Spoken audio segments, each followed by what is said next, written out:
At maaari na po tayong tumugon sa inyong mga katanungan. Thank you, Yusek Claire. First question, Claire Pardilla, PTB4. Magandang umaga po, Yusek. Regarding pa rin po sa children's safety, what are PBBM's directives to the DPWH on flood control this rainy season? Sa DOST po at Pag-asa, ano po ang utos on strengthening early warning system at marching order po to ensure food security sa DA naman po? Thank you. Sinabi naman po at siniguro ni DPWH Secretary Bonoan na sinisimulan po nila ang pag-construct itong mga projects po para sa flood control at matagal na po kasi itong direktiba ng Pangulo. At marami na rin po sila nagawa at natapos ng mga proyekto para po maibsan ang problema sa baha. Nandito na po ang nagawa na po nila yung 2,339.73 square meter concrete slope protection sa kahabaan ng Bagak Mariveles Road in Batasan. And at the same time, sinabi rin po niya na nag-develop na rin po sila ng master plan for each of the 18 major river basins.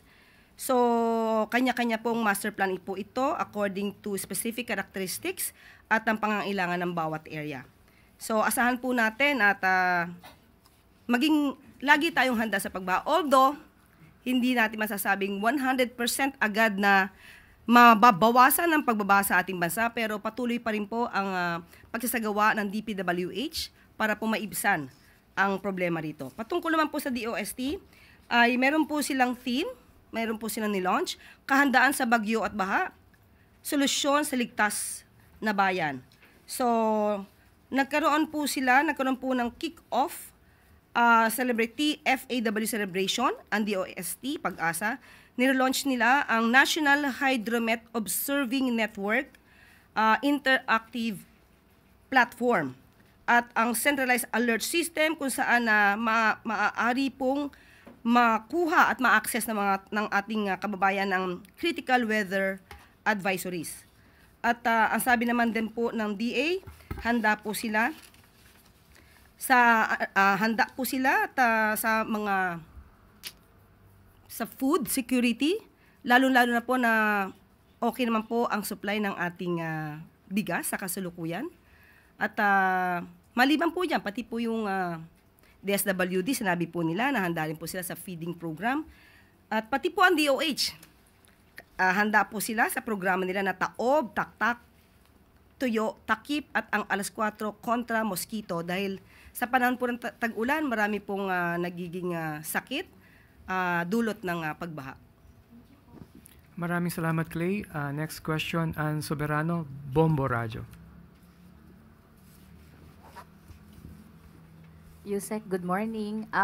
Reaction lang po ng Malacanang. Sa press briefing kasi kahapon sa House of Representatives, sinabi ni House Impeachment Spokesperson Attorney Antonio Odi Bukoy na maaring maapektuhan ang investor confidence kung masyadong matagalan ang proseso sa impeachment ni Vice President Sara Duterte. Okay, mismong nasa business sector na po ang naaalarma sa nangyayari dito sa Senado patungkol po sa impeachment trial. At hindi po talaga na naisin na makapag-invest, na maa-alerto po talaga mga investors natin kung may issue po at inaakusahan ng isang leader ng korupsyon at mukhang nakakampihan pa ng ibang senator judges. So nakakaalarma po ito dahil gumaganda po ang takbo ng ekonomiya ng bansa. Taliwas po ito sa sinabi ng Vice Presidente na bagsak ang ekonomiya. Tandaan po natin, natanggal na po ang Pilipinas dito sa Financial Action Task Force Gray List na nakapagbigay po ng mataas na investor confidence sa bansa nito lamang taon. At sinabi rin po ng ADB na na-maintain po ng Pilipinas ang napakaganda pong economic outlook for 2025. So nakakahinayang po kung ang ekonomiya natin ay maapektuhan ng dahil lang po sa nangyayari sa Senado. So ang panawagan lang din po natin sa Senado patungkol po sa impeachment trial, hindi naman po para pabilisin o manghimasok tayo sa ginagawang impeachment trial, kundi sundin lamang po ang konstitusyon at ang rule of law. Yan din lang po ang ninanais ng Makati Business Club. On the other, Yusek, sang-ayon po ba ang Malacanang sa panawagan ng business community na kailangan talagang bilisan na ang trial upang mapanatili ang katatagan ng ekonomiya at kumpiyansa ng mga investor na mamuhunan sa ating bansa? Muli ulitin natin, hindi po kasi manghihimasok ang Pangulo sa proseso sa Senado patungkol po sa impeachment trial. Pero kung yan po ang nakikita po ng mga nagnenegosyo, investors natin sa Pilipinas, eksperto sila sa mga ganitong bagay, kung ano ang mas makakabuti sa ekonomiya. So tandaan natin, ang sabi lamang po ng Pangulo, sundin ang konstitusyon at ang rule of law. So kung pagpapabilis sa impeachment trial, at yun na nakikita ng business sector, sana bigyan din po ito ng pansin ng Senado. Thank you, Yusek. Any more questions? Richbon Quevedo. Good morning po, Yusek. Balik lang po dun on the issue on the Middle East conflict. This Monday po, we had 18 OFWs that were repatriated from Dubai. They were supposed to go to Israel and Jordan for work. And they arrived po when the conflict intensified, like last Friday po, June 13.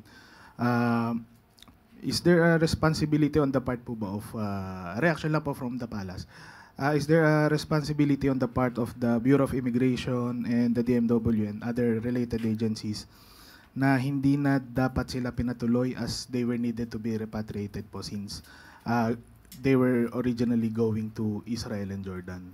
Siguro po titignan natin ng masinsinan kung ano po ang nangyari dito dahil sabi nga po kanina ng Pangulo, yung repatriation po ay voluntary din po sa mga kababayan natin. So titignan po natin yung sitwasyon, may pagkukulang po ba ang Bureau of Immigration at napayagan at hindi po tayo agad-agad manghuhusga muna. Tignan po natin ang detalye. Thank you po, Yusek. Thank you, Richbon. Follow-up question, Maricel Halili, TV5. Yusek, magandang umaga. Any update po dun sa 17 local officials kung nakatawid na sila dun sa Jordan from Israel and kailan yung target na maibalik? Kasi Sa ngayon po, wala po akong update at maya-maya lamang po, tatry po natin makontak po si Secretary Kakdak kung ano pong pinaka-latest at ibibigay ko po sa inyo ang pinaka-detalye once na nakuha ko na po ang papel patungkol dito. Thank you, Mase. At bago tayo magtapos, kakulangan sa mga classrooms at iba pang aspeto sa sektor ng edukasyon, agarang aaksyonan. Sa isang podcast interview, ipinabatid ng Pangulo ang kanyang pagkagulat sa kasalukuyang estado ng edukasyon sa bansa. Ayon sa assessment na pinangungunahan ni Education Secretary Sani Angara, napag-alaman ang kabuuang extent ng kakulangan sa education sector. 160,000 classrooms ang kulang sa ating mga paaralan. Paano nangyari yon? Yan ang pagtatakang tanong ni Pangulong Marcos Jr. Kaya malaking katanungan kung ano talaga ang ginawa ng mga naunang namuno sa kagawaran. Malaki pa ang dapat punan upang mapaganda ang edukasyon sa bansa bilang hakbang. Binigyan ng direktiba ng Presidente ang DPWH na pabilisin ang pagpapagawa ng mga karagdagang classrooms. Sa usapin naman ng graduate readiness, inatasan ng Pangulo ang DepEd at iba pang sangay ng gobyerno na ayusin at pagbutihan pa ang K-12 curriculum. Ito'y para maihanda ang mga estudyante na graduate ng grade 12 kung sakaling nais nilang makapagtrabaho dito o sa ibang bansa. At dito na po nagtatapos ang ating press briefing ngayong araw. Magandang tanghali para sa bagong Pilipinas.